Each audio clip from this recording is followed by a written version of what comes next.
शाश्वत आनंद का धाम, यह चैतन्य प्रभु भगवान आत्मा, इसकी प्राप्ति किस प्रकार से हो, ये चर्चा कल के 7वें और 8वें कलश के माध्यम से रखी गई। विषय बहुत ही मार्मिक आया। 7वें कलश में ये बताया गया कि सबसे पहले जीव को अन्य द्रव्य से पृथक करो, अन्य द्रव्य से पृथक करने के बाद में उसमें अपना परिणाम देखने की कोशिश करो। अपना परिणाम देखते देखते उससे तो कोई लाभ होता नहीं, तो वो उस परिणाम के पीछे जो सुख रूप स्वभाव है उस स्वभाव को ध्यानने की कोशिश करो। तो ये प्रोसेस है। इस प्रोसेस के माध्यम से ही अनुभव सहजता से और सरलता से हो जाता है। कल 8वें कलश के जो स्वामी जी के कुछ अंश है, वहाँ पर उन्होंने 2 प्रकार की भ्रांतियाँ रखी थी, मिथ्या भ्रांति और स्थूल भ्रांति और सूक्ष्म भ्रांति। अभी स्थूल भ्रांति और सूक्ष्म भ्रांति ऐसा क्या होता है? वो कह रहे स्थूल भ्रांति मतलब अभी प्रत्यक्ष दिखाई दे रहा है कि ये स्त्री अलग है, ये घर अलग है, ये लड़का अलग है, ये नौकर चाकर अलग है, ये समाज आदि या अपना परिकर अलग है, ये गाड़ी बंगला ये सब अलग अलग है। ऐसा होते हुए भी इनकी अस्थि में अपनी अस्थि और इनके अभाव में अपना अभाव जो मान बैठता है, कह रहे हैं ये स्थूल भ्रांति है। देखो क्या आया था, मैं वहां से पढ़ लेता हूँ एक बार। हाँ, कहा गया भाई? हाँ देखो, अनुकूल द्रव्य क्षेत्र से आत्मा को लाभ होगा और प्रतिकूल द्रव्य क्षेत्र से आत्मा को नुकसान होगा, ऐसी मान्यता तो स्थूल भ्रांति है। किंतु आत्मा ही शुद्धता का राग रहित विचार करने पर कर्ता करण आदि भेद पाड़कर उन भेद से अभेद आत्मा में जाएंगे, और जो ज्ञान भेद में अटकता था उससे धीरे धीरे स्वभाव के अंदर आए, ऐसी मान्यता भी मिथ्या भ्रांति है। ऐसी भ्रांति का शुद्ध अभेद आत्मा के आश्रय से नाश किया जाएगा।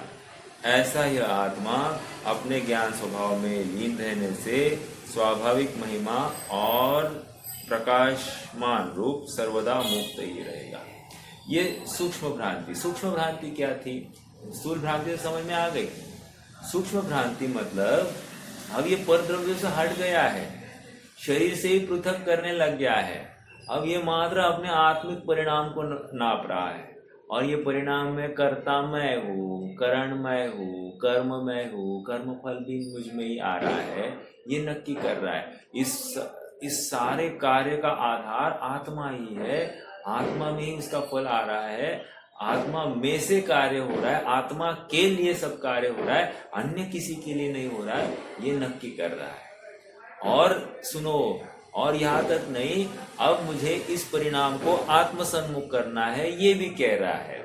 अब ये जितनी भी बातें हैं, आत्मसन्मुख करना, आत्मा सुख रूप है, अभी जितनी चिंतन धारा चलती है, अनादि निधन है, एक हूँ, अखंड हूँ, नित्य हूँ, ये जितनी भी चिंतन धारा चलती है, कह रहे इसमें कभी कभी संतुष्टता हो जाती, अर्थात उसको आनंद भी आने लगता है और एक निर्भरता भी भाषित होने लग जाती है।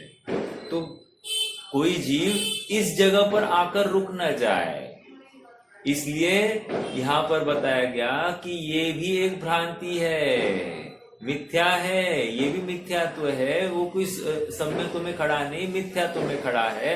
और इस भ्रांति को तोड़ने के लिए उसको निरंतर आत्मसन्मुख होकर आत्मा में लीन होने की प्रेरणा दी जाती है, अर्थात वो निर्विकल्प अनुभव की बात आ रही है। आत्मा में सर्वस्व समर्पण की बात आ रही है। पर्याय अपना स्वरूप भूलकर अब द्रव्य स्वभाव में पूर्णतया प्रलीन हो जाए, तभी जाकर ये सूक्ष्म भ्रांति भी हट जाएगी। देखो फिर से पढ़ेंगे वो, देखो क्या कह रहे, किंतु आत्मा की शुद्धता का राग रहित विचार करने पर, ठीक है, राग रहित विचार करने पर मतलब क्या, आत्मा ही शुद्ध है, अन्य कोई पदार्थ बाहर से कोई शुद्धता आती नहीं, आत्मा ही सुखमय है, बाहर से सुख आता नहीं, ये सब विचार कर रहा है। पर द्रव्य का इसमें बिल्कुल प्रवेश नहीं है, मैं पर द्रव्य रूप होता नहीं, पर द्रव्य का काम करता नहीं, ये सब शुद्धता का विचार कर रहा है। ठीक है, शुद्धता का राग रहित विचार करने पर कर्ता करण आदि भेद पाड़कर उन भेद से अभेद आत्मा में जाएंगे, और जो ज्ञान भेद में अटकता था उससे धीरे धीरे स्वभाव के अंदर आए, ऐसी मान्यता भी मिथ्या भ्रांति। मतलब ये मान्यता मतलब क्या, विकल्प तक ही कह रहे हैं, ये कर रहा है चिंतन, भिन्न करना है, ये भी आत्मा के बारे में ध्यान, ये भी विकल्प है, ये विकल्प तक रहता है, चिंतन करता है, लेकिन प्रवृत्ति नहीं करता है। तो कह रहे हैं ये भी सूक्ष्म भ्रांति है। समझ में आया? ऐसी भ्रांति का भी शुद्ध अभेद आत्मा के आश्रय से नाश किया है। तो उस भ्रांति मतलब ये विकल्प तक रखकर, आत्मा को विकल्प तक रखकर भी लाभ होगा क्या? नहीं होगा। जैसे कल भी मैंने कहा था, बहुत प्यास लगी है, पानी आपने सामने ग्लास में रखा है, तो पानी सामने रखकर हमको हमारी प्यास बुझेगी क्या? नहीं, उस पानी का पान करना पड़ेगा। उसी प्रकार आत्मा स्वरूप समझ में आया, शुद्ध आत्म स्वरूप समझ में आया, उसका विकल्प की अवस्था में सारा निर्णय कर दिया कि आत्मा कैसा है, ऐसा होने पर लाभ होगा क्या? नहीं होगा। क्यों नहीं होगा? क्योंकि वैसे आत्मा को तुम्हें ध्याना पड़ेगा, अर्थात एकांत की अवस्था में उस आत्मा का स्वरूप को उजागर करके उस स्वरूप के साथ में तुम्हें अपने परिणाम को तल्लीन करना पड़ेगा, प्रलीन करना पड़ेगा, और उसी समय में तुम स्वयं का अस्तित्व भूल जाओगे और अपने आत्ममय हो जाओगे। बस ये इस क्षण को कह रहे आत्मानुभव, और ये जब तक नहीं होता तब तक सूक्ष्म भ्रांति बनी रहती है। समझ में आ रहा है क्या? सूक्ष्म भ्रांति कैसे बनी रहेगी, ये है यहाँ पर। क्लियर हो गई बात? ओके, हाँ जी। अब 9वां कलश देखना है। अभी आज नवीन अंतराधिकार चालू होने वाला है, विशेष ज्ञेय तत्व प्रज्ञापन अधिकार।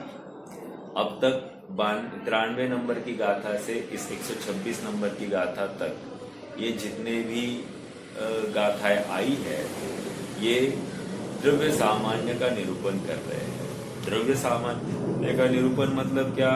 द्रव्य का स्वरूप, और ये सभी द्रव्यों में समानता से पाया जा रहा है। अब द्रव्य विशेष प्रज्ञापन अधिकार देखो, द्रव्य सामान्य का प्रज्ञापन करने के उपरांत अब द्रव्य विशेष प्रज्ञापन अधिकार आरंभ करते हैं।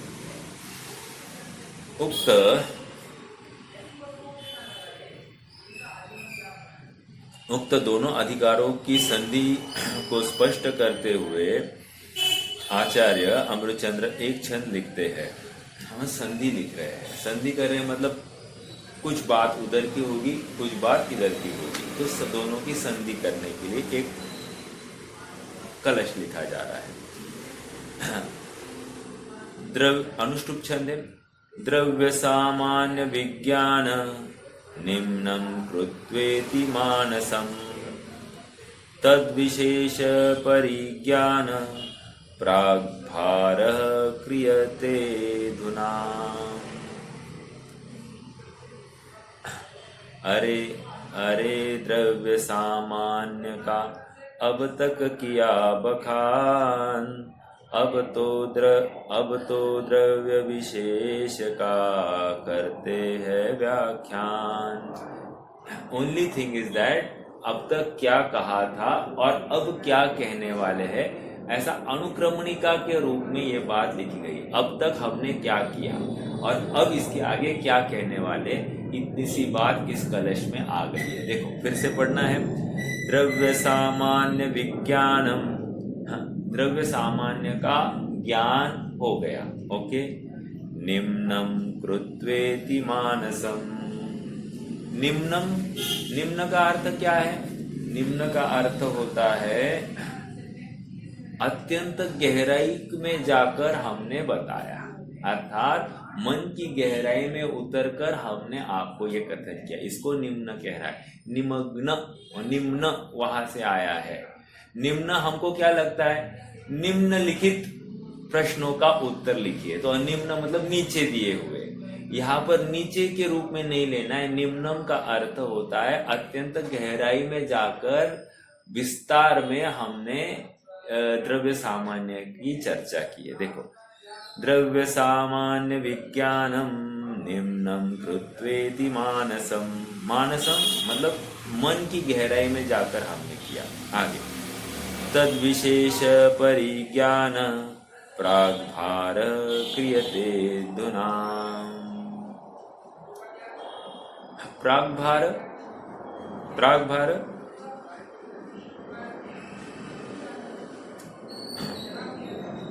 प्राग मतलब पहले। अब पहले की जो बात हो गई थी, अब हम क्या है? प्राग भाव प्रध्वंस भाव आया कि नहीं? प्राग भाव मतलब पहला कथन, प्राग कथन, प्राग मतलब पहला। तो अब क्या कह रहे? प्राग भार क्रियते धुना, अर्थात अब हम अगला व्याख्यान कर रहे हैं। कौन सा? कौन सा? द्रव्य विशेष, तद विशेष परिज्ञान प्राग्भार क्रियते धुना। अब हम विशेष का कथन कर रहे हैं। ठीक है। एक प्रश्न फिर से खड़ा हो रहा है, सामान्य और विशेष का अर्थ क्या? कल तो जो बताए थे वो तो बताए थे, अब और सामान्य और विशेष की विवक्षाएं मैं बताऊंगा। ठीक है। क्या है? पहला सामान्य। देखो, सामान्य और विशेष जो सभी द्रव्यों में पाया जा रहा है उसको सामान्य कह रहे हैं, और जो किसी एक विशिष्ट में पाया जाएगा उसको विशेष कहेंगे। तो ये सामान्य और विशेष एक। दूसरा, साधारण बात को सामान्य कहते हैं, विशेष बात को विशेष कहेंगे। समझ में आया? देखो, जैसे सभी क्षत्रिय आए हैं, सामान्य बात। अभी विशेष बात क्या है? सूरवर्मा भी आए हैं, विशेष बात। समझ में आया क्या? ये ऐसा। आगे तो ये सामान्य विशेष, ये दूसरी बात होगी। पहला क्या था? द्रव्य अपेक्षा अपन जो कथन करते हैं, सभी द्रव्यों में मिलकर जो गुण पाया जाए उन सबका निरूपण एक साथ करना सामान्य। और अलग अलग द्रव्यों के अलग अलग पहचान के चिन्ह क्या होंगे, ये विशेष कथन। समझ में आया? दूसरा कथन क्या किया था मैंने? दूसरा ये किया था कि सामान्य साधारण चर्चा और विशेष चर्चा। जैसे ये गाथा जो लिखी है ये सामान्य चर्चा, राइट, और उसके ऊपर टीका जो आई है ये विशेष चर्चा। आप समझ रहे हैं क्या? गाथा का भाव खोलने की बात होगी तो विशेष चर्चा। ठीक है।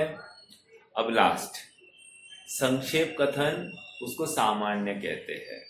आप कहोगे ऊपर की बात और ये बात मैच हो रही है, लेकिन मैं आपको समझाऊंगा। संक्षेप कथन और विस्तार कथन, अब इसको भी सामान्य विशेष कहते हैं। संक्षेप कथन, जैसे आपको बताओ, जयसिंह स्वामी ने समय सार में और प्रवचन सार में, दोनों ग्रंथों में 12 गाथा हो गई ना। 12 गाथा के बाद में उन्होंने वहां पर एक नोट लिखी है, संक्षेप रुचि वालों के लिए, संक्षेप बुद्धि वालों के लिए समयसार यही खत्म हो गया। समझ में आया? अब जिनकी विस्तार बुद्धि है उनके लिए हम विस्तार से अब समयसार लिखते हैं। आप समझ में आ रहा है क्या? मतलब प्रवचन सार में भी ऐसा ही हुआ कि संक्षेप बुद्धि 12 गाथाओं में ही सारा प्रवचन सार उन्होंने निपटा दिया है। आप देख लेना कि मुनि दशा की बात हो गई कि नहीं? मतलब 11वीं 12वीं गाथा के आसपास शुद्ध सुख अधिकार की बात आ गई, राइट? और 7वीं 8वीं 9वीं गाथा में क्या लिखा उन्होंने? वहां पर उन्होंने सारा आपका पर द्रव्य से परिणाम को लिखा कि नहीं, ज्ञेय तत्व प्रज्ञापन लिखा। और 5वीं 6वीं गाथा के आसपास उन्होंने अपना ज्ञान तत्व लिख दिया। तो देखा जाए तो उन्होंने पूरी विषय वस्तु पहली 10-12 गाथा में दे दी है। तो संक्षेप बुद्धि वालों के लिए उतना ही काफी है, उसमें ही वो समझ जाएंगे। और विस्तार बुद्धि वाला कोई होगा, इसमें नहीं समझ में आया उसको आत्मा, तो आप पढ़े आगे का सब। समझ में आ रहा है क्या? तो ये सामान्य और विशेष। ओके, ठीक है। देखो, समय सार में भी 12वीं गाथा के बाद में अनुक्रमणिका आई है। कितने जनों ने गौर किया? वहां पर जीव अजीवादी 9 तत्व वहां पर जो कहे ना, आसव बंधन संवर निज्जर मोक्षोय सम्मतम भूदत्थेनाभिगदा जीवा जीवाय पुण्य पावम च, आई 3 बार। तो वो क्या थे? वो पूरी अनुक्रमणिका। अब हम अधिकारों के नाम सहित उन्होंने क्रम भी बता दिया कि किस क्रम में हम कथन करने वाले हैं। तो इसका मतलब पहली 12 गाथाएं थी संक्षेप कथन और विस्तार कथन। ओके, तो ये बात हम सब समझे, सामान्य और विशेष। एक कथन आया था ना, मैं बीच में ही बताया था मैंने, सामान्य शास्त्र तो नूनम विशेषो बलवान भवेत्। सामान्य कथन से विशेष बलवान होता है। बलवान मतलब वहां पर विशेष में और समझाने की सामर्थ्य होती है। समझ में आ रहा है क्या? तो सामान्य शास्त्र, और कहीं कहीं सामान्य की मुख्यता, विशेष का तिरोभाव और सामान्य का आविर्भाव होता है, ऐसा भी होता है। तो प्रयोजन अपना नक्की होना चाहिए कि ये सामान्य क्या है, और उसके हिसाब से फिर नक्की किया जाएगा। इतनी चर्चा क्यों हुई? यहाँ पर द्रव्य सामान्य प्रज्ञापन अधिकार और द्रव्य विशेष प्रज्ञापन अधिकार। तो यहाँ पर क्या है? जो सभी द्रव्यों में कॉमन रूप से पाया जाए उसको सामान्य कह रहे हैं, और एक एक द्रव्य की आइडेंटिफिकेशन पृथक पृथक करके की जाए वो विशेष द्रव्य प्रज्ञापन अधिकार हो गया। समझ में आया क्या? तो इतनी सी बात है। तो सामान्य और विशेष का अर्थ यहाँ पर अपन ने रखा। चलिए पढ़ लेते हैं नीचे। इस प्रकार द्रव्य सामान्य के ज्ञान से मन को गंभीर करके अब द्रव्य विशेष के परिज्ञान का आरंभ किया जाता है। द्रव्य सामान्य प्रज्ञापन अधिकार में सभी द्रव्यों में प्राप्त होने वाली सामान्य विशेषताओं को समझाया था। अब द्रव्य विशेष प्रज्ञापन अधिकार में अर्थात गाथा 127 से 144 18 गाथा है। 18 गाथाओं में द्रव्यों के भेद प्रभेद और उनका स्वरूप कहेंगे।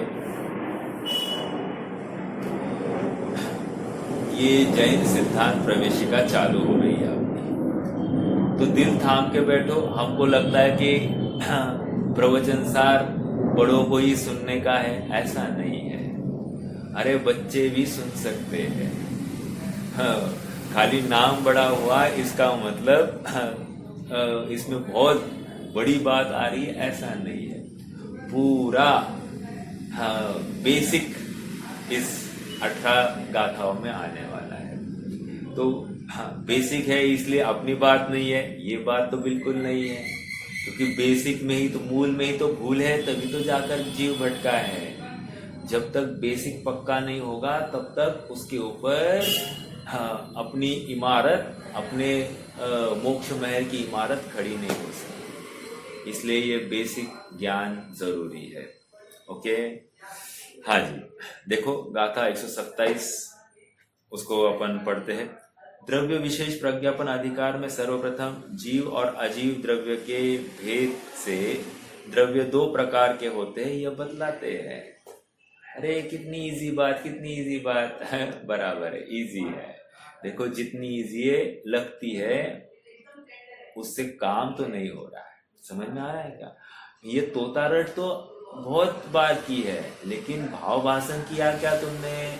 अरे इसके माध्यम से तुम्हें आत्मा पृथक करके दिखा रहे हैं। देखो अभी देखो यहाँ पर भेद कैसे कर रहे हैं ये अपन देखेंगे और उसके बाद में और विचार करेंगे। देखो,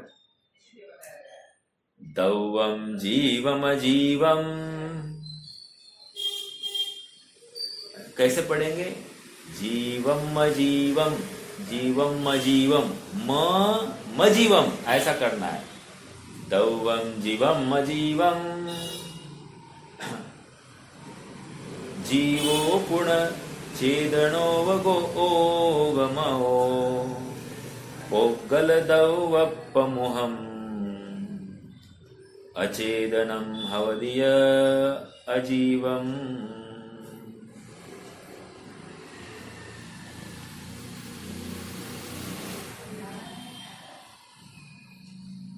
देखो क्या कह रहे हैं, हिंदी में पढ़ ले। द्रव्य जीव अजीव है जिय चेतना उपयोग में, उद्गलादि अचेतन है अतः एव अजीव है। क्या कह रहे हैं? एकदम सरल भाषा है, सरल भाषा, मुश्किल कुछ नहीं है। उपयोग थोड़ा सा एकाग्र करना, डिस्टर्ब नहीं होना। देखो क्या कह रहे हैं, दौवम जीवम अजीवम। हाँ, द्रव्य संग्रह में भी आया ना, जीवम अजीवम दौवम, वहां पर भी बात आई कि नहीं? जीवम अजीवम दौवम जिनवर वसहेण जेन निदिष्टम देविंद विंद वंदम। वहां पर भी जीवम अजीवम दौवम जिनवर वसहेन जेन निर्दिष्ट, अर्थात किसने निर्दिष्ट किया? जिनवर ऋषभ ने किया है। समझ में आया? अब यहाँ पर क्या है? यहाँ पर भी साक्षात अनंत भगवान, तीर्थंकर भगवान की साक्षी देकर यहाँ पर भी द्रव्यों का स्वरूप कह रहे हैं। मतलब भगवान के कहे बिना, भगवान ने देखे बिना ये इसका निरूपण हो ही नहीं सकता। कितना उपकार है कि भगवान ने देखे, नहीं तो आज मुझे बताओ, हाँ, धर्म द्रव्य अधर्म द्रव्य कौन बताता? अगर भगवान ने नहीं देखे होते तो धर्म द्रव्य अधर्म द्रव्य कौन कहता? काल द्रव्य आकाश द्रव्य कौन कहता? अब जितने भी लॉजिक्स एनालिसिस चली है, तर्क चले हैं, कहीं ना कहीं उसका आधार जिनागम की कथनी है। आपको बाहर वाले देशों में वो जिसको ईथर कहा जाता है, जिसको स्पेस कहा जाता है, ये जितनी भी बातें हैं ना, वो सब अपने ग्रंथों को, शास्त्रों को पढ़कर ही की है। ऐसा नहीं है उन्होंने अपने अंश उठाए और अपनी अपनी फिलॉसफीज खड़ी की है। बट मुझे क्या कहना है, ये इस सारी कथन का आधार अनंत भगवान है, तीर्थंकर भगवान। देखो क्या कह रहे, दौवम जीवम अजीवम, जीवो पुण्य। द्रव्य दो प्रकार के, कौन से? जीवम और अजीवम। म हलंत हो जाएगा, अ बाहर निकलेगा, जीव और अजीव, ऐसे दो द्रव्य। पुण्य, जीवो पुण्य, उसमें जीव द्रव्य की हम बात करेंगे। जीवो पुण्य चेदनोव उव ओ चेदनोव ओ गमो। और जीव द्रव्य कैसा है कह रहे हैं? जीव द्रव्य चेतनामय है और उपयोगमय है, दो विशेषण लगाए हैं, चेतनामय और उपयोगमय। ओके, प्रश्न हो सकता है कि उपयोग और चेतना में क्या अंतर है, करेंगे चर्चा अपन। पहले एक गाथा का भाव। पोगल दवपमुहम, और पुद्गल द्रव्य मुख्यतया से अचेदनम हवदीय अजीवम,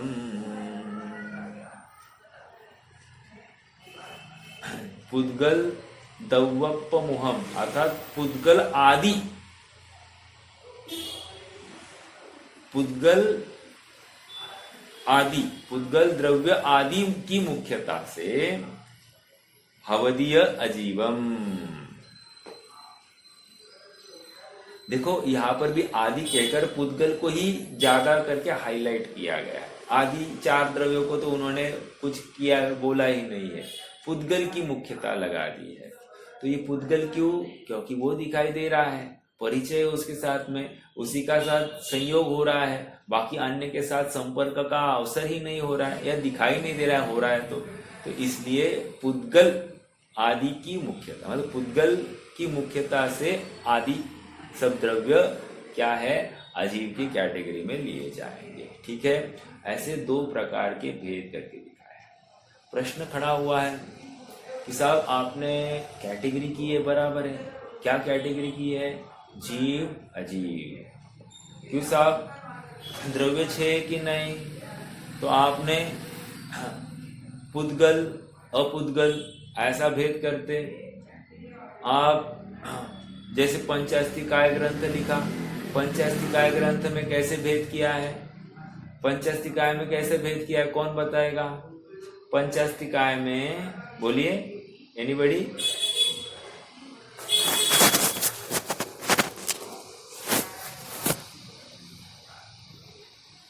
अरे पंचास्तिकाय में अस्तिकाय अनास्तिकाय। अस्तिकाय मतलब क्या? 5 द्रव्य अस्तिकाय है और 1 द्रव्य अनास्तिकाय, ऐसा लगाया जा सकता है। ऐसा भेद हो सकता है, किया ही है, इसी के बेस पर वो ग्रंथ लिखा गया है। अब ऐसा भी एक भेद हो सकता है क्या? धर्म अधर्म, धर्म द्रव्य एक तरफ लगाना और बाकी 5 को अधर्म में डाल देना, ऐसा हो सकता है क्या? हो सकता है। या फिर उल्टा लगाइए, अधर्म द्रव्य एक तरफ ले लीजिए, मतलब अधर्म द्रव्य जो चौथा धर्म है, द्रव्य है, अधर्म द्रव्य एक बाजू में और बाकी के 5 द्रव्य उनको धर्म द्रव्य के कैटेगरी में ले लो। हो सकता है क्या? हो सकता है। काल अकाल ऐसा भी पढ़ रहा ही है, काल द्रव्य और अकाल द्रव्य। ओके, और लास्ट कौन सा बचा भेद? आकाश अनाकाश, ऐसा भी भेद हो सकता है। तो ये इतने सारे भेद थे। पुद्गल अपुद्गल की अपेक्षा और एक भेद मैं बताऊंगा, मूर्तिक अमूर्तिक, ये ज्यादा सटीक बैठेगा। कौन सा? मूर्तिक अमूर्तिक। तो ये ऐसे भेद भी संभव थे, लेकिन यहाँ पर जीव और अजीव ऐसे भेद क्यों किए? तो आचार्य देव का सरल सीधा तर्क है, अरे भाई हमको आपको धर्म द्रव्य अधर्म द्रव्य काल द्रव्य आकाश द्रव्य वो है, ये तो बात पक्की है, लेकिन उनसे भेद विज्ञान नहीं कराना है। हमको तुम्हारा पृथकत्व मुख्यतया इस पुद्गल से ही कराना है, और हमको तुम्हारा आत्मा पृथक है और ये सब अन्य पृथक है, ये हमको मुख्यतया दिखाना है, जताना है। इसलिए हमने जीव और अजीव को खड़ा कर दिया, बस। अब देखो और एक बात, अजीव नामक कोई द्रव्य नहीं होता, अजीव नामक कोई द्रव्य नहीं है। अजीव भी एक संग्रह है, 5 द्रव्यों का संग्रह वो अजीव के खाते में ले लिया है। समझ में आ रहा है क्या? जैसे अपन कहते हैं ना, हाँ यहाँ कितने अजैन हैं? अरे जैन 2-4 घर है, बाकी सब अजैन ही है। समझ में आया क्या? तो ये जैन अजैन ऐसा। अब जैनियों के कितने मंदिर है? जैनियों का 1 आध मंदिर है, बाकी सब अजैनियों के ही है। देख, मैं कहने की बात यह है कि जैन अजैन। अब अगला प्रश्न, मैं आपसे कहूं कि चलो मुझे एक हाथ अजैन के घर लेकर चलो और मैं उसको पूछूं कि आप अजैन हो, तो वो क्या कहेगा? वो कहेगा मैं हिंदू हूँ, मैं मुस्लिम हूँ, मैं सिख हूँ, मैं ईसाई हूँ, ये कहेगा। वो अजैन कहेगा क्या? अर्थात वो जानता भी नहीं मैं अजैन हूँ। तो ये अजैन ये शब्द क्यों आया? जैनियों की मुख्यता से। उसी प्रकार अजीव ये शब्द कहाँ से आया? जीव की मुख्यता से। समझ में आ रहा है क्या? बस इतनी सी बात है। अजीव नाम का द्रव्य नहीं है, लेकिन यहां क्यों कह रहे हैं ऐसा? दौवम जीवम अजीवम, द्रव्य दो प्रकार के, जीव द्रव्य और अजीव द्रव्य। इसलिए मुझे यह समझाना पड़ रहा कि अजीव नामक कोई द्रव्य नहीं होता। अरे अजीव, एक तरफ हम जीव रखेंगे तो उसके विरोधी सभी अजीव कहलाएंगे। आपको ग्रामर का एक नियम तो मालूम होगा ही, क्या? कि जब भी व्यंजन से शब्द चालू होता है तो उसका विलोम करना है, अपोजिट करना है, तो क्या करना पड़ेगा? अ लगाना पड़ता है उसके पहले, उसको प्रीफिक्स में अ देना पड़ता है। और जब कोई स्वर से चालू होता है शब्द, तो उसका विलोम करने के लिए, अपोजिट करने के लिए अन का प्रीफिक्स देना पड़ता है। जैसे आकाश, अनाकाश। समझ में आ रहा है क्या? तो वो कैसे स्वर से चालू हुआ, और स्वर से चालू होने का वाले किसी भी शब्द का विलोम किया जाता है अन प्रत्यय जोड़कर, राइट? हाँ, अब देखो यहां पर क्या कह रहे हैं? जीव अजीव। जीव क्या है? ये व्यंजन से चालू हुआ, तो इसका विलोम कैसे होगा? अजीव। ओके, जैन अजैन। ओके, ये तो काला अकाला, काला का अपोजिट गोरा नहीं होता। कहने की बात इतनी है। तो अकाला में कौन कौन आ गए? काला वर्ण को छोड़कर बाकी सभी वर्ण अकाला में आ गए। आप पकड़ रहे हैं मेरी बात को? तो बस ये विलोम करने की, मतलब काला का अपोजिट बाकी सभी वर्ण आ गए। हमको क्या लगता है काला का अपोजिट गोरा होगा? ऐसा नहीं, काला का अपोजिट सभी अन्य वर्ण अपोजिट में चले जाएंगे। ओके, अन्य खाते में। ओके, कितनी चर्चा किसकी हुई है? द्रव्य दो प्रकार के, जीव द्रव्य और अजीव द्रव्य। ठीक है, अजीव द्रव्य क्यों कह रहे हैं? क्योंकि जो जीव नहीं वो अजीव, खत्म। इसके लिए अब कौन कौन जीव नहीं है? कह रहे पुद्गल, धर्म, अधर्म, आकाश, काल, ये जीव नहीं, इसलिए ये अजीव। समझ में आया? आचार्य देव ने ये कथन करके क्या साध्य किया है? आचार्य देव ने इस कथन के माध्यम से अन्य द्रव्यों से पृथक एक आत्मा खड़ा कर दिया है। मतलब अब हमको इस मिले हुए द्रव्य के समूह में अपना आत्मा छांटना अब बहुत सरल और सुलभ हो गया है।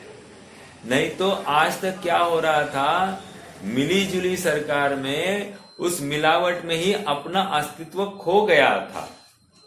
अब यहां पर अपना अस्तित्व खड़ा करने से पर से भिन्नता भी सहजता से भाषित होती है। ओके, देखो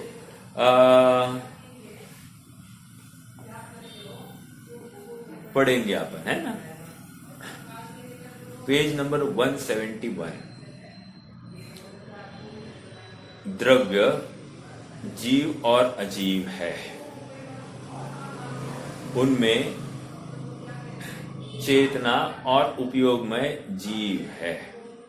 ये हमने कर दिया था। उनमें चेतना और उपयोग में जीव है। जीव कैसा है कह रहे? चेतना में और उपयोग में। प्रश्न, सब चेतना और उपयोग में क्या अंतर है? कौन बताएगा क्या अंतर है?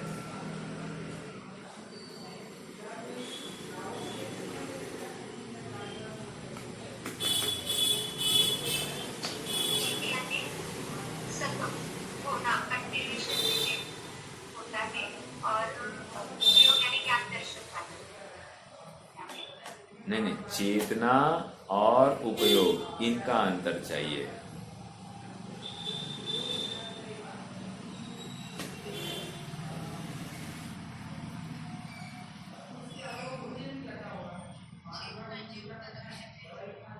हाँ, मतलब वो जीव के अलावा कहीं और है क्या?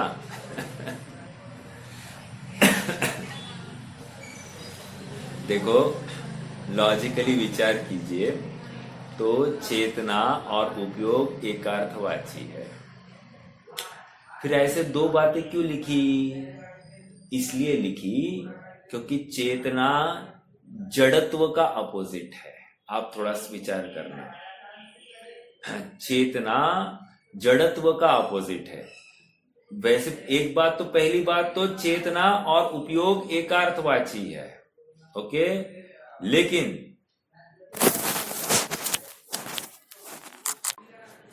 आप यदि 47 शक्तियों को देखोगे तो 47 शक्तियों में एक चिति शक्ति है और एक उपयोग शक्ति है। कितने जनों को मालूम है?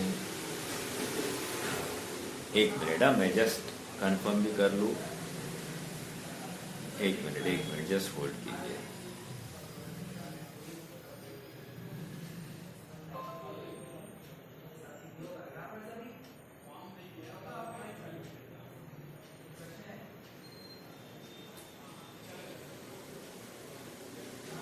हाँ जी, देखिए, दूसरी शक्ति जो है वो चिति शक्ति, राइट। और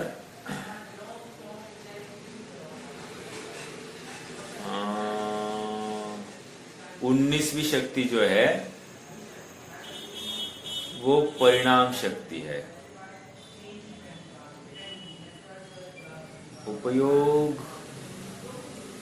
उपयोग नामक शक्ति नहीं है। उपयोग एक्चुअली ज्ञान शक्ति के अंतर्गत उन्होंने, दृष्टि शक्ति और ज्ञान शक्ति के अंतर्गत उन्होंने गर्भित किया है। समझ में आ रहा है क्या? उपयोग को उन्होंने ज्ञान शक्ति और दृष्टि शक्ति में गर्भित कर लिया और चिति शक्ति अलग लिखी है। अब सुनिए थोड़ा सा, चिति शक्ति जो है ना, चिति शक्ति मतलब क्या? ये कभी जड़ नहीं हो इसकी तरफ संकेत दे रहा है, ओके। और ज्ञान और दृष्टि शक्ति मतलब क्या? कि इसका जानना देखना चलता है। ये ज्ञान और दृष्टि शक्ति मतलब उपयोग दो प्रकार का, ज्ञान उपयोग, दर्शन उपयोग, राइट।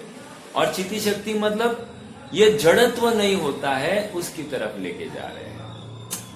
अब वो छोड़िए, अपने यहां पर इस प्रवचन सार ग्रंथ में आत्मा का परिणाम है और आत्मा के परिणामों को क्या बताया गया?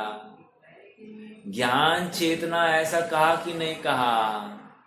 मतलब परिणामों को ज्ञान चेतना, कर्म चेतना, कर्म फल चेतना, ऐसा कहा गया।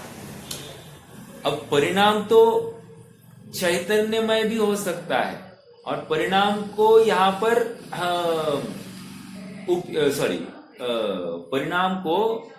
उपयोग को यहाँ पर ज्ञान और दर्शन के रूप में लिया गया है। मोटा मोटे स्तर पर अंतर नहीं लगाना। ज्ञान चेतना ऐसा शब्द आया, ज्ञान चेतना मतलब ज्ञान भी कहा और चेतना भी कहा। और उपयोग ज्ञानात्मक और चेतना भी है द्रव्य में, लेकिन चेतना वो जड़त्व नहीं है इसका परिचय, मतलब अपोजिट ऑफ जड़त्व इस चेतना। और ज्ञान ये जानने का परिचय है। तो ज्ञान और चेतना को क्लब करके वहां पर ज्ञान चेतना रूप परिणाम है, कर्म चेतना रूप परिणाम है, कर्म फल चेतना रूप परिणाम है। ऐसा कहकर उन्होंने जड़त्व नहीं है, इसमें जीव छिपा है, ये समझाने की कोशिश की है। तो यहां पर चिति चेतनामय और उपयोगमय, उपयोग ये ज्ञान और दर्शन तो है ही है, लेकिन चेतना में जड़त्व नहीं है, इसकी तरफ संकेत देना है। ओके, आप मेरे साथ हो ना? चलिए आगे बढ़ेंगे।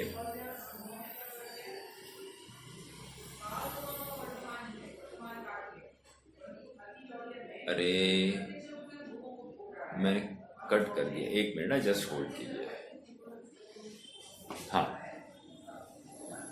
द्रव्य जीव और अजीव है, इनमें चेतना और उपयोगमय जीव है, और पुद्गल आदि अचेतन द्रव्य अजीव है।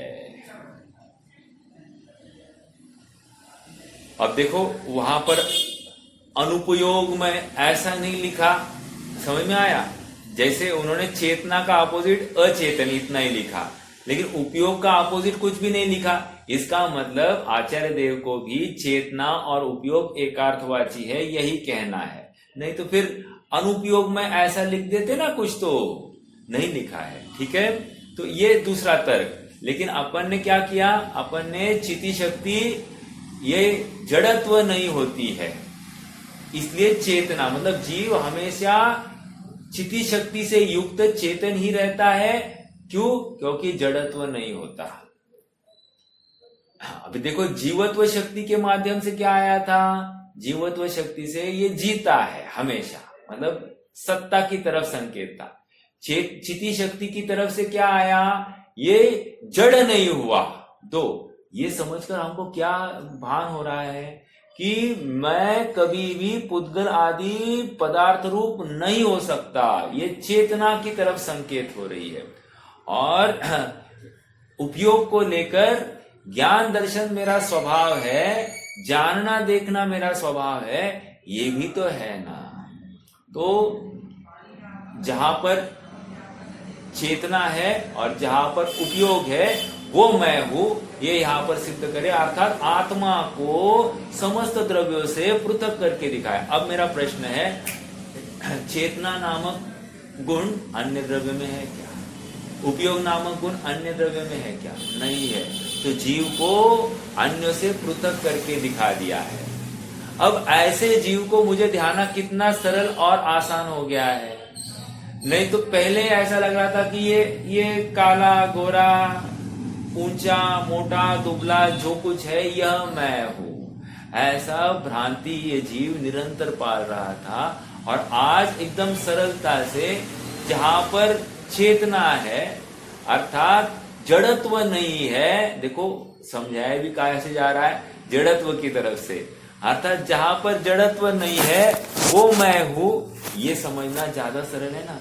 क्योंकि ये पुद्गल आदि जड़ है, ये स्टूल, ये घर, ये मकान, ये लैपटॉप, ये जितनी भी चीजें ये जड़ है, और इनसे पृथक मैं हूं, इनसे मेरा कुछ भी हयाती नहीं, अर्थात इनसे मेरा अस्तित्व नहीं है।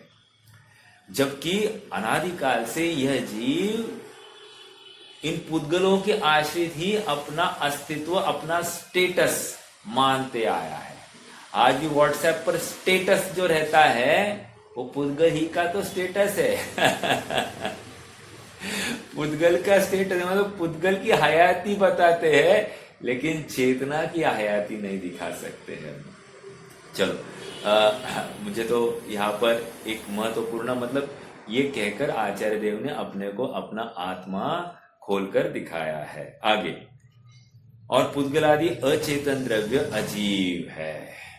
पुद्गल आदि, पुद्गल मतलब जिसमें स्पर्श रसगंध वर्ण हो, ऐसे जो रूपी पदार्थ हो वे पुद्गल, और अन्य जो धर्म अधर्म आकाश काल, ये चार द्रव्य, इनको सबको मिलकर अजीव के खाते में डाल दिया है। देखो आगे,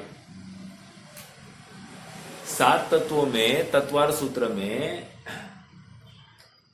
ये 6 द्रव्यों का बंटवारा कैसे किया है?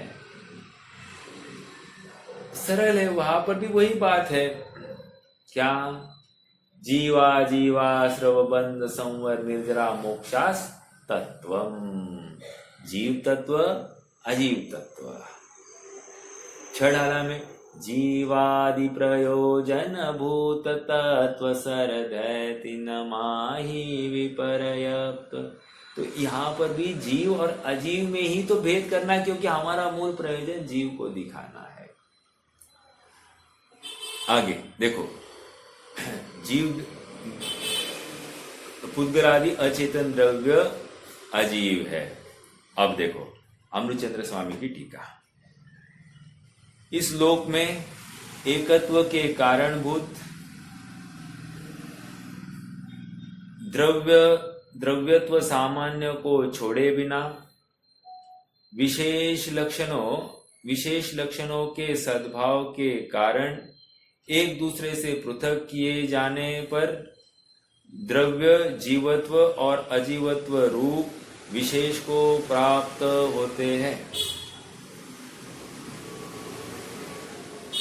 उनमें जीव का तो आत्मद्रव्य ऐसा एक ही प्रकार है और अजीव के पुद्गल द्रव्य, धर्म द्रव्य, अधर्म द्रव्य, आकाश द्रव्य और काल द्रव्य, ये 5 प्रकार है।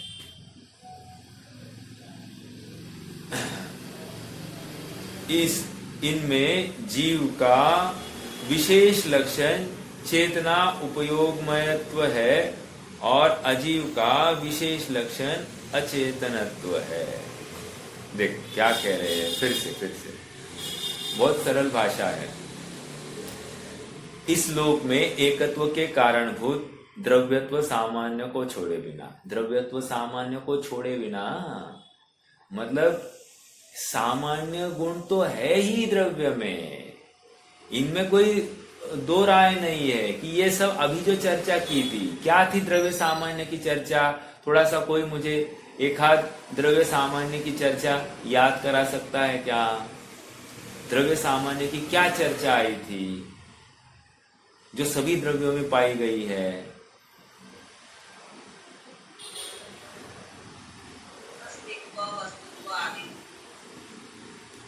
अरे प्रवचन सार में द्रव्य सामान्य प्रत्यय प्रज्ञापन अधिकार जो आया उसमें क्या चर्चा आई, ये कहना है। आयत सामान्य, आयत सामान्य,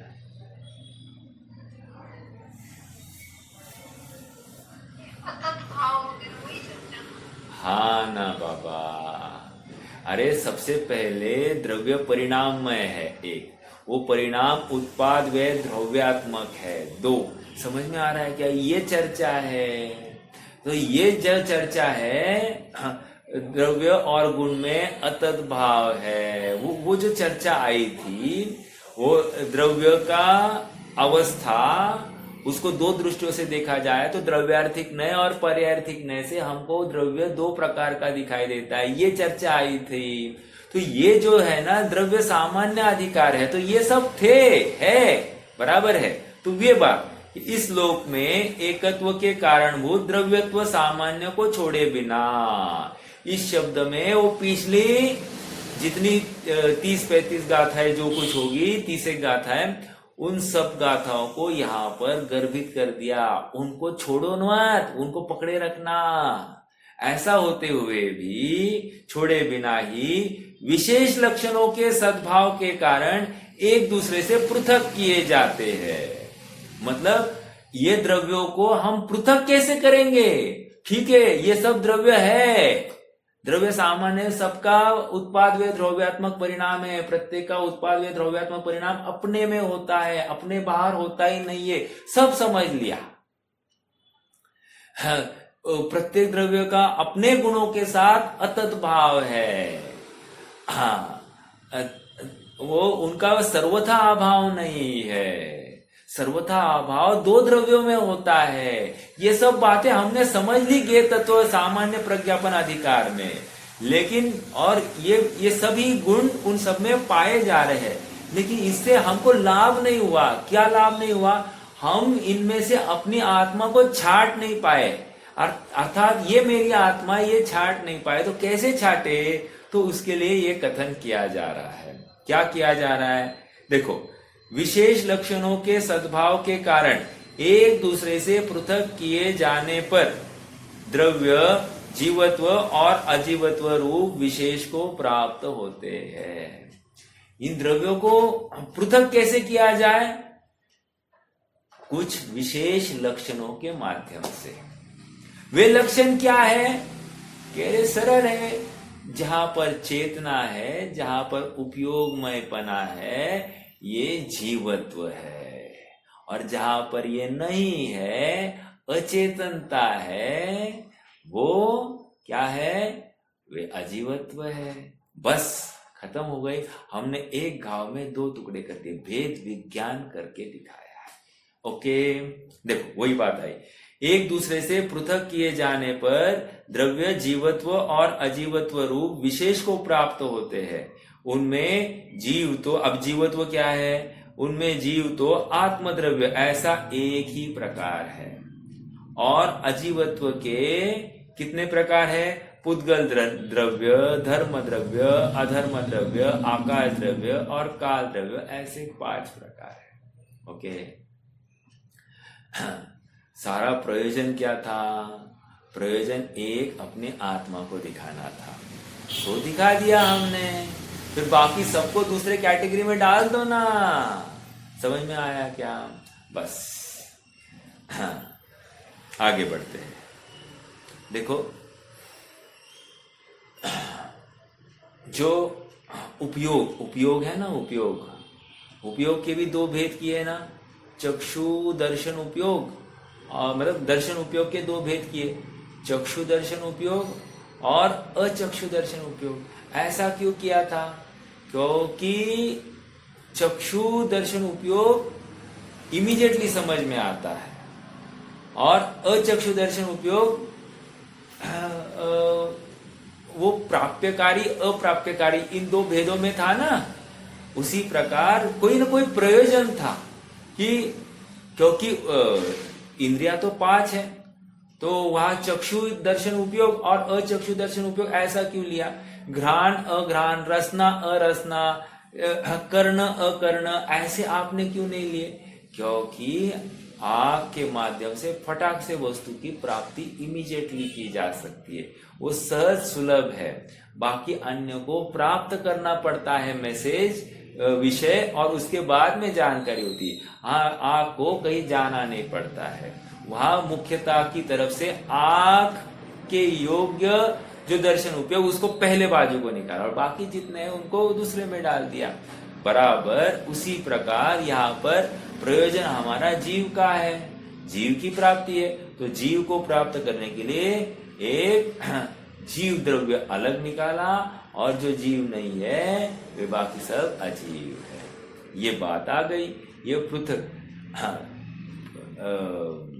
लक्षण किसको कहते हैं? लक्षण की परिभाषा क्या है?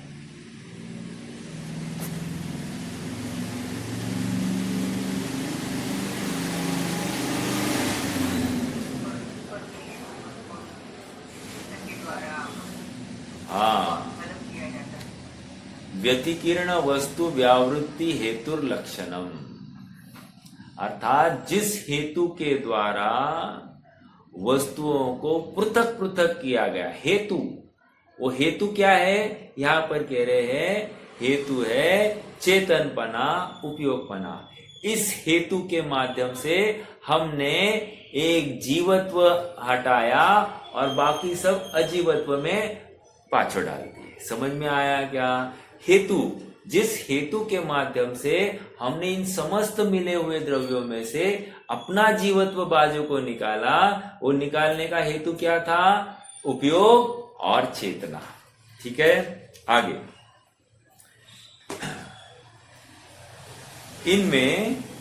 इनमें जीव का विशेष लक्षण चेतना उपयोगमयत्व है, और अजीव का विशेष लक्षण अचेतनत्व है।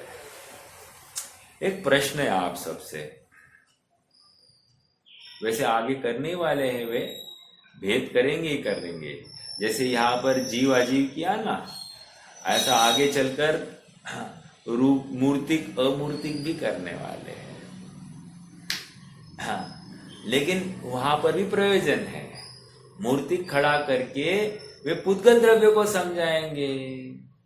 तो पुद्गल द्रव्य को समझाते हुए भी यह मैं नहीं हूं, ये तो नक्की होगा ही ना। समझ में आ रहा है क्या? तो ये, लेकिन पुद्गल द्रव्य को यहाँ पर नहीं खड़ा किया, मूर्तिक अमूर्तिक ऐसा नहीं खड़ा करते हुए यहाँ पर चेतन अचेतन। मान लो अमूर्तिक कहते तो क्या तकलीफ होती? मूर्तिक पदार्थ अगर मूर्तिक अमूर्तिक ऐसा दो द्रव्यों का भेद करके दिखाते तो क्या तकलीफ होती?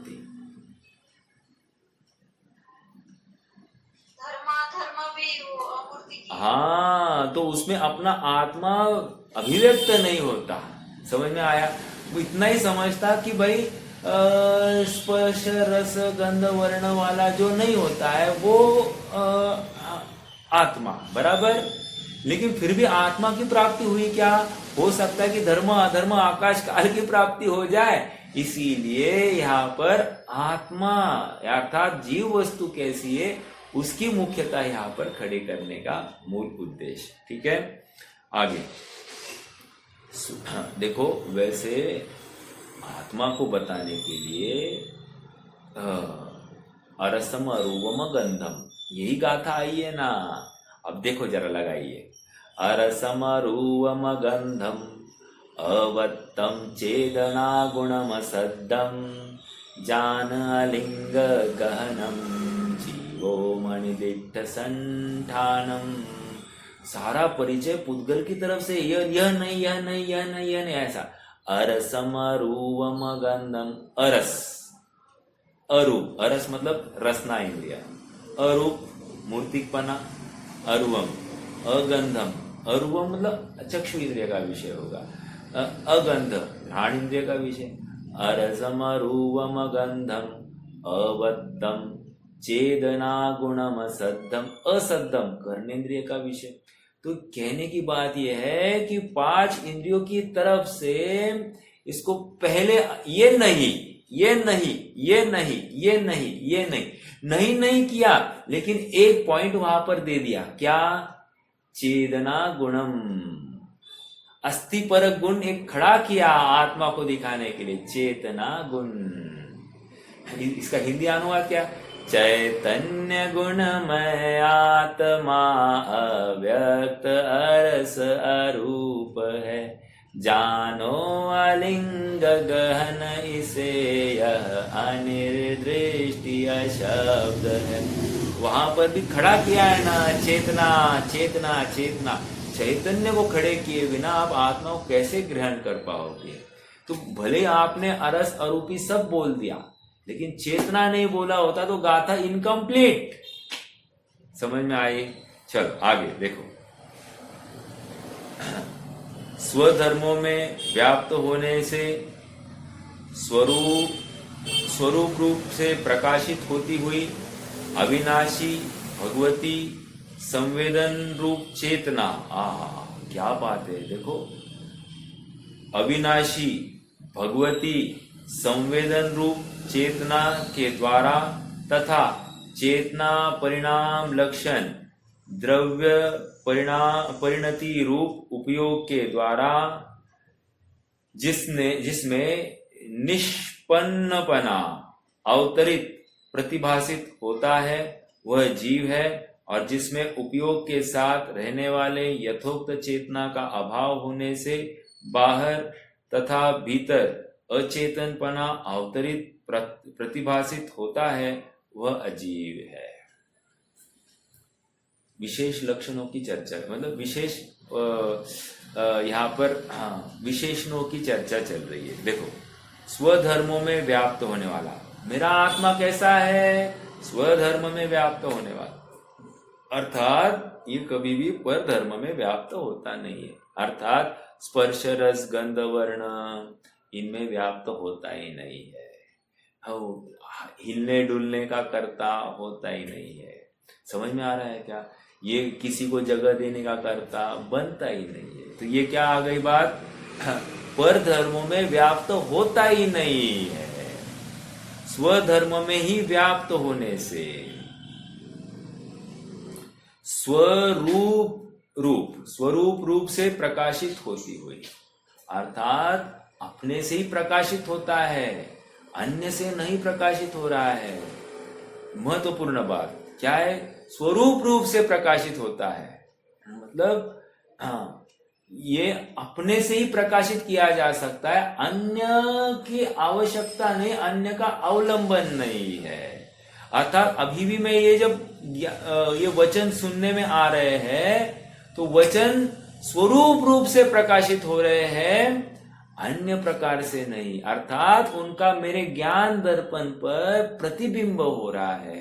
अर्थात मेरा ज्ञान ही उस वचनों के आकार रूप परिणमित हुआ है, स्वरूप रूप से प्रकाशित हुए हैं। समझ में आ रहा है क्या? ये शब्द काने पड़े हैं तभी ज्ञान हुआ, ऐसा बिल्कुल नहीं, स्वरूप रूप से प्रकाशित होती है। अविनाशी भगवती अविनाशी है, अर्थात ये स्वरूप नाश को प्राप्त नहीं होता, अविनाशी त्रिकाल रहता है, त्रिकाल अस्तित्व अपना सिद्ध किया, अविनाशी। ठीक है। और भगवती, भगवती कहकर क्या कह रहे हैं? ये भगवती ताकत है। भगवती मतलब क्या? हम कहते हैं ना कि हाँ, जिसको उखाड़ के फेंका नहीं जा सकता उसको भगवती कहते हैं। जैसे एक छंद हमने पढ़ा है, भवितव्यता भगवती, भवितव्यता को भगवती ताकत कहा है। भगवती ताकत मतलब जिसको हटाया नहीं जा सकता। मैं ऐसा पदार्थ हूं जिसको हटाया नहीं जा सकता, ऐसी सामर्थ्य का धनी मैं हूं। ये विश्वास अपने को आना चाहिए। समझ में आ रहा है क्या? देखो, जितने भी डिप्रेशन है, जितनी भी इंफियरिटी अपने में है ना, इन सब इस चिंतन से दूर हो जाती है। This is positive thinking. Positive thinking और कुछ नहीं है, यही है अपने को अपने रूप देखना, अपनी प्रभुता अपने में देखना, अपना भगवती स्वरूप अपने में देखना, यही सच्ची पॉजिटिव थिंकिंग है। और हम अपना भगवती स्वरूप अपने असेट्स, अपने मूविंग और इमूविंग असेट्स, मतलब स्थल संपत्ति, चल संपत्ति और अचल संपत्ति, इनके माध्यम से मानते हैं। या फिर अपने गले में कितना 50 तोला सोना। समझ में आ रहा है क्या? आजकल तो सोना पहनना भी जरा मुश्किल ही हो गया है, क्योंकि कभी भी कोई भी छीन ले, उससे अच्छा भाई डुप्लीकेट पहनो। कहने की बात यह है कि अपन जिससे अपना अस्तित्व खड़ा कर रहे हैं वो अस्तित्व अपना नहीं है। समझ में आ रहा है?